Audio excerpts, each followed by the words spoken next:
சங்கீத புஸ்தகம் 5ஆம் அதிகாரம்.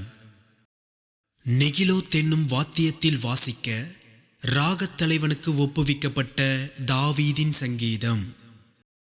கர்த்தாவே, என் வார்த்தைகளுக்கு செவிகொடும், என் தியானத்தை கவனியும்.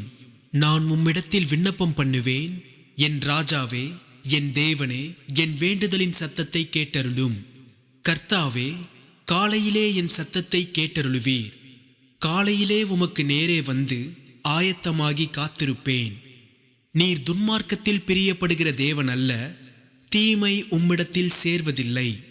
வீம்புக்காரர் உம்முடைய கண்களுக்கு முன்பாக நிலை நிற்க மாட்டார்கள்.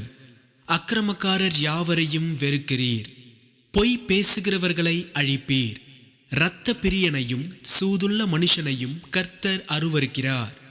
நானோ உமது மிகுந்த கிருபையினாலே உமது ஆலயத்துக்குள் பிரவேசித்து உமது பரிசுத்த சந்நிதிக்கு நேரே பயபக்தியுடன் பணிந்து கொள்ளுவேன். கர்த்தாவே, என் சத்துருக்களின் நிமித்தம் என்னை உம்முடைய நீதியிலே நடத்தி எனக்கு முன்பாக உம்முடைய வழியை செவ்வைப்படுத்தும். அவர்கள் வாயில் உண்மையில்லை, அவர்கள் உள்ளம் கேடுபாடுள்ளது. அவர்கள் தொண்டை திறக்கப்பட்ட பிரேத குழி, தங்கள் நாவினால் இச்சகம் பேசுகிறார்கள். தேவனே, அவர்களை குற்றவாளிகளாக தீரும். அவர்கள் தங்கள் ஆலோசனைகளாலேயே விழும்படி செய்யும். அவர்கள் துரோகங்களினுடைய திரட்சி நிமித்தம் அவர்களை தள்ளிவிடும். உமக்கு விரோதமாய் கலகம் பண்ணினார்களே. உம்மை நம்புகிறவர்கள் யாவரும் சந்தோஷித்து எந்நாளும் கம்பீரிப்பார்களாக.